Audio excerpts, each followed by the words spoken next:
So they have Tangier, which is what you see in the dishes. Tangier is the name of this. Zwin. Zwin. Is it good? Yeah.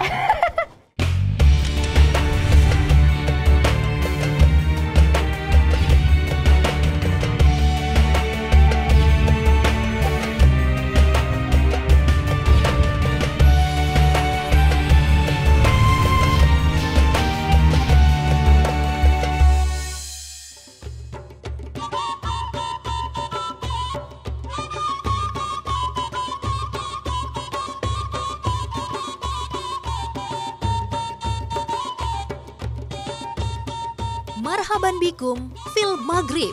Selamat datang di Maroko. Negeri Mediterania yang terletak di Afrika Utara ini tiada henti memancarkan sinarnya. Jejak sejarahnya yang merekam penguasaan bangsa Arab, Spanyol, dan Prancis menyisakan corak budaya dan tradisi yang memikat. Membuat saya terpesona pada kota biru Chefchaouen.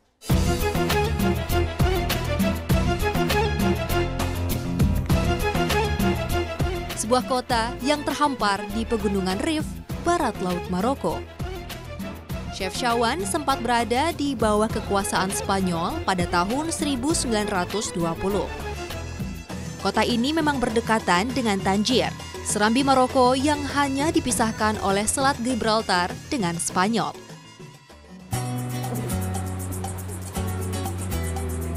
Namun begitu turun tangga langsung disambut sama warga lokal dan dipakein baju.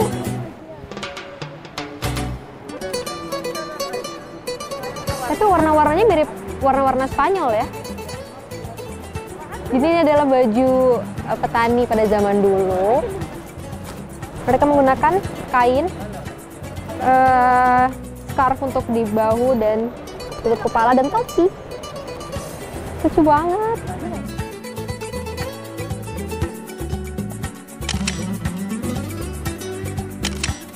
Baju yang saya kenakan ini kental dengan nuansa Spanyol, didominasi warna terang seperti merah dengan sentuhan kuning dan hijau. Saya semakin tak sabar untuk masuk ke jantung kota Chefchaouen.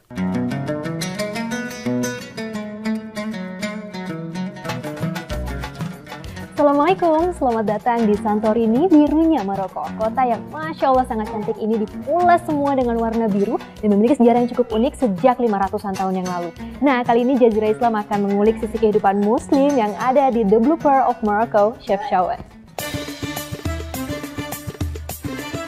Jika bangunan-bangunan Santorini di Yunani dan Sidi Bou Said di Tunisia berselimutkan warna putih, Chefchaouen memberikan nuansa yang berbeda.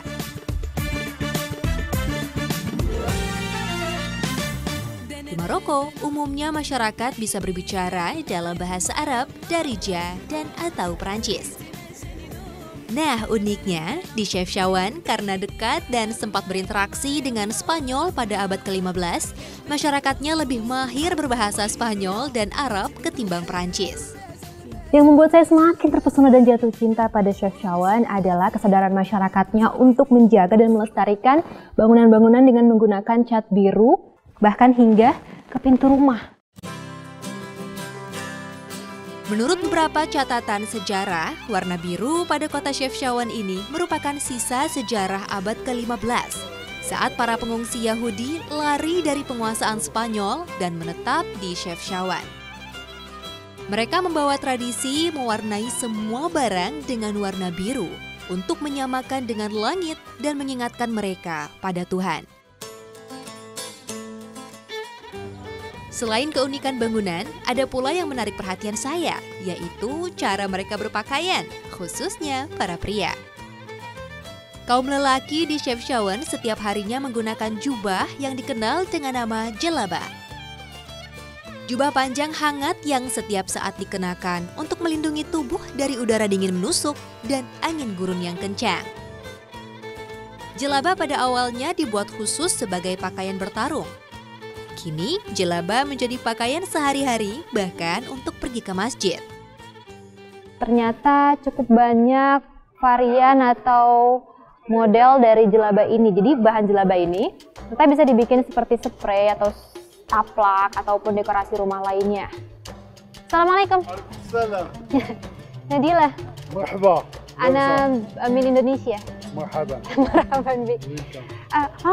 You have the place for making the jelaba. Ternyata beliau punya tempat jahit jelaba di sini. Can I see? Yeah. Okay.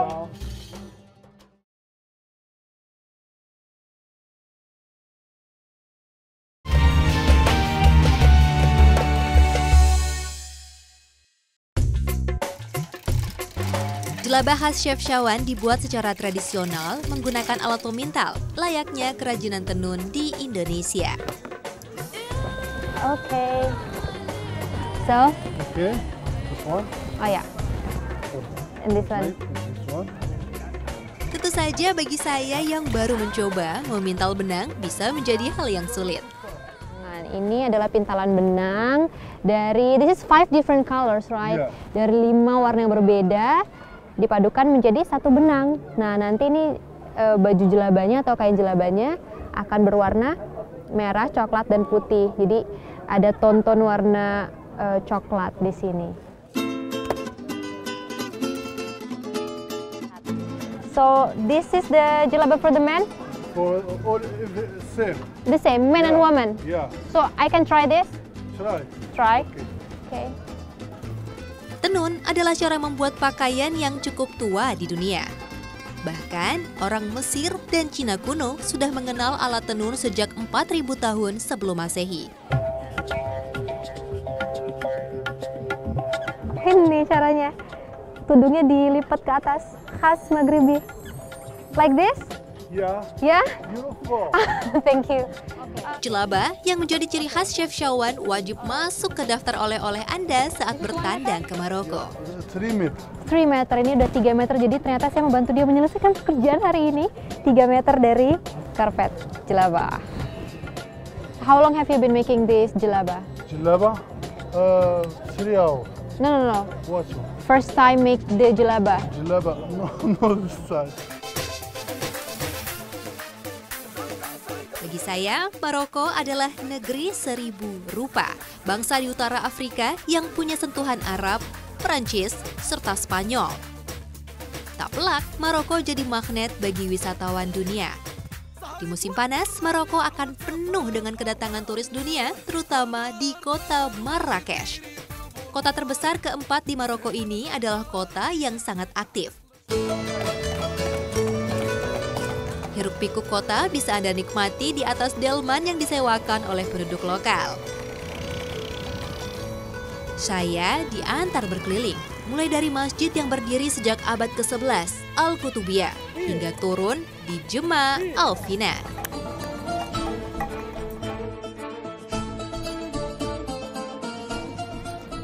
Jema' Al-Fina adalah alun-alun yang terkenal di Afrika. Bahkan punya julukan tempat berkumpulnya orang seberang. Di sini, segala yang menjadi khas Maroko tumpah ruah. Mulai dari souvenir, bumbu dapur, hingga kulinernya. Tapi, saya tidak akan keliling souk atau pasar di Jema' Al-Fina ini sendirian. Assalamualaikum Amanda, how are you? Very good. How are you?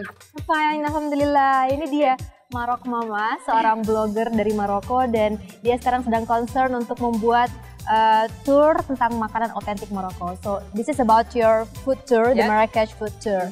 And actually, we're not going to be, I don't want to be in the square at all. Okay. Because for us, the real Morocco is not here. This is for tourists. Yeah, that's what I want to know about. Yeah. Okay. So we'll not be here. We're gonna maybe go to one place where they do lamb the traditional way. All right. And then we'll see from there. Okay, let's go. Yeah, okay. Yeah. Bukan rahasia lagi, alun-alun Jema' Al-Fina adalah tempat favorit turis untuk mencoba makanan khas Maroko. Tapi saya justru dibawa Amanda masuk ke dalam pasar untuk mencari rasa rahasia. Sebagai seorang blogger dari Maroko, Amanda, muslimah berdarah Amerika ini mengenal betul setiap seluk-beluk Jema' Al-Fina. Saya dan Amanda membelah pasar untuk menemukan tangia, makanan khas Maroko dari daging kambing. So this is the first place that we like to come with our guests. What's the name of this thing? Okay, so this place has 3 things that they cook, and that's it, and that's all they've ever cooked. So they have tangia, which is what you see in the dishes. Tangia is the name of this. Yeah, it's the name of the thing and also what's inside the thing. Just slowly.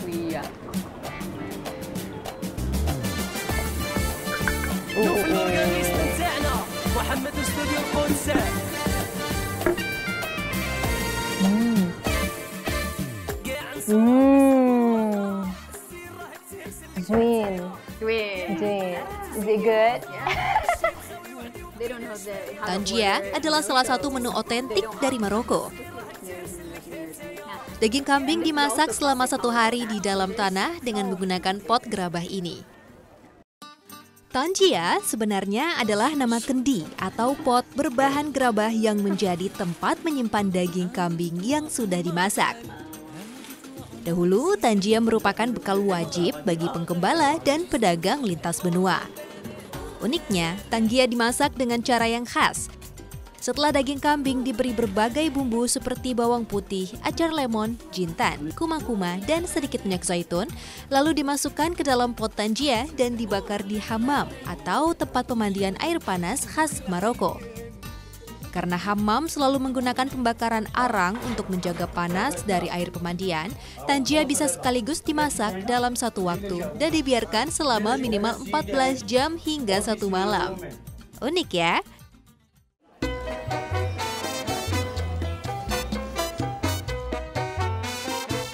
Tangia sudah dicoba. Selanjutnya, Amanda mengajak saya untuk mampir ke toko favoritnya, kios Zaitun. So olives are an important part of Moroccan life, and Like they using these olives in all of their cooking or not all of it. Yeah, a lot of their cooking. Zaitun wajib ada di meja makan orang Maroko. Biasanya mereka menyajikannya dalam bentuk acar seperti ini. Yeah, it's so bitter. Very bitter. No. Nah, jadi kenapa orang Maroko suka makan acar ini? Karena mereka selalu makan daging setiap hari. Jadi acar ini memang sangat bagus untuk kesehatan. Bisa menangkal flu, kolesterol, dan segala radikal bebas. Acar zaitun bisa dimakan langsung atau digunakan sebagai bahan masakan. Kebiasaan mengonsumsi zaitun adalah warisan dari suku Berber, suku yang menjadi penghuni Maroko pertama sejak 2000 tahun yang lalu. Hingga kini, zaitun tetap menjadi makanan yang harus disajikan bersama dengan menu utama, bisa dalam bentuk zaitun segar atau acar. Membuat acar zaitun cukup mudah, menggunakan beberapa bumbu dapur seperti bawang putih, daun ketumbar, lada merah, minyak zaitun, serta perasan lemon. Kemudian tinggal diamkan acar zaitun dalam suhu dingin atau suhu ruangan. Semakin lama disimpan, maka akan semakin baik mutu acar zaitun. Zaitun memang mengandung banyak sekali nutrisi. Selain vitamin E yang tinggi, buah zaitun juga dipercaya dapat mencegah penyakit kanker.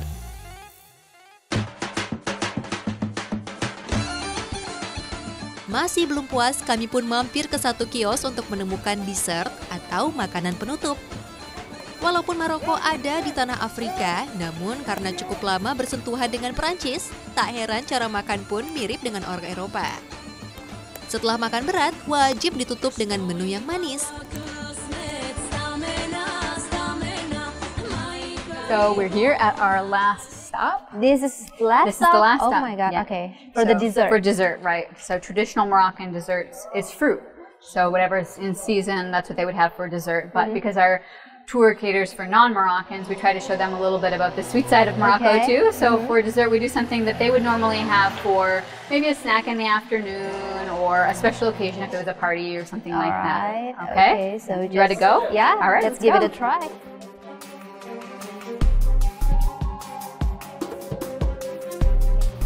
So we have lots of different cookies here. This is just a patisserie shop.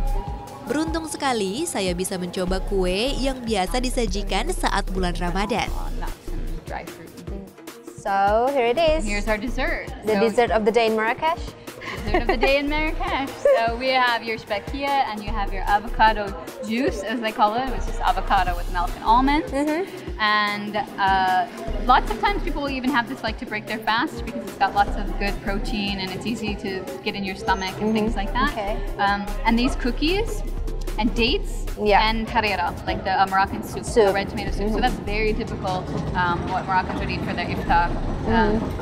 Almost every day. And like they do the open fast, I mean like the iftar here in the restaurant or at their home? It's at home. Yeah, if you come at the time for Maghreb at the iftar time, it's like a zombie apocalypse. Like there's nobody outside at all. Everybody's at home. Okay. Yeah. Tur makanan otentik khas Maroko ala Amanda pun berakhir di sini.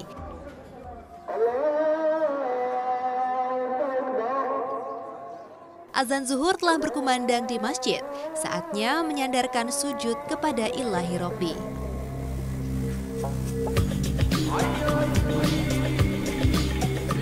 Ada 80% Muslim dari 42.700 warga di Chefchaouen. Sebagai negeri mayoritas Muslim, memang tidak sulit untuk menemukan masjid ataupun melihat orang mengaji di Maroko.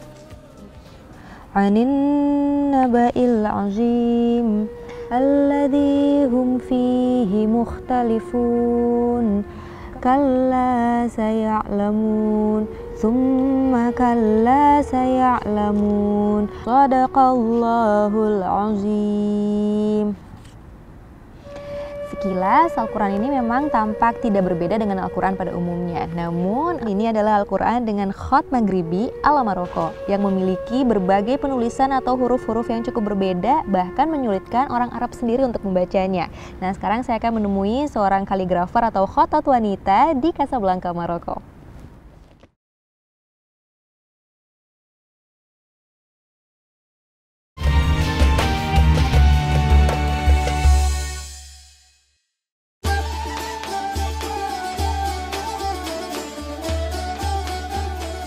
Di kota besar seperti Rabat dan Casablanca, banyak sekolah formal maupun non-formal untuk mempelajari Al-Quran. Nah, siang ini saya datang ke salah satu rumah belajar Al-Quran di Casablanca.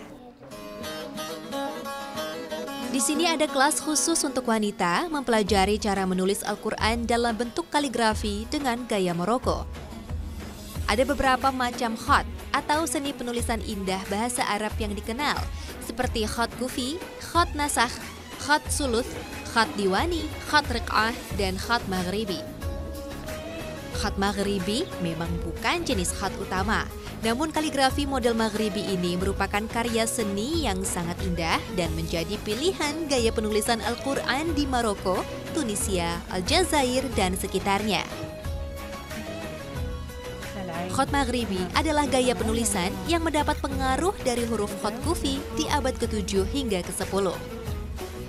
Saya pun tertarik untuk mencoba belajar cara menulis dengan gaya khat Maghribi. Jadi pelajaran khat Maghribi saya hari ini hampir sama dengan anak belia yang sangat kecil ini. Belajarnya masih dari huruf alfabet atau huruf hijaiyah yang masih sangat dasar seperti alif, ba, dan seperti perbedaannya dengan huruf hijaiyah yang kita tahu. Ada beberapa bentuk huruf hijaiyah pada gaya Maghribi yang berbeda dengan gaya huruf Arab yang kita kenal. Seperti huruf fa, kita mengenalnya dengan titik di atas. Pada khat Maghribi, huruf fa memiliki titik di bawah.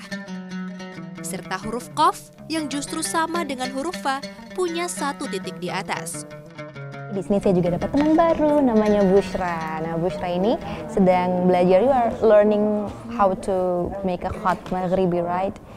Yeah. And what are you making right now? This is what we call it in Arabic, Hilya Sharifa. Alright. So how long have you been like learning this khat Maghribi? 2 years. 2 years. So what do you think about it? Like, is it hard for you or is it easy for you because you are talk in Arabic and you understand Arabic as well? Well, it's not easy. You have to just to practice. It's hard. Our teacher tell us it's hard. And why do you want to learn to write it's good. khat? والخط is has an effect our personality, and it just our traditional. It's Maghrebi Arabic. Oke. We have to save it. Kelas kaligrafi ala Maghribi ini memang bukan satu-satunya di Maroko.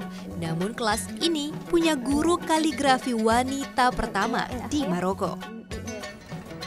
Nuriyah, wanita yang sudah cukup lama malang melintang di dunia kaligrafi. Ia belajar khat sejak tahun 2008 saat Raja Muhammad VI mengadakan lomba kaligrafi. Ia kemudian mendapat sertifikat resmi sebagai pengajar kaligrafi di tahun 2014. كل خطاط يكتبه بنفسه ويجتهد فيه ليعطيه ويطوره كما تطور الخط المغربي منذ أن دخل إلى المغرب أو إلى الأندلس في الفتوحات الإسلامية الأولى، فقد تطور عبر الزمن. Senang rasanya, masih ada muslimah yang berusaha untuk melestarikan seni tulis indah khas negeri Maghribi ini.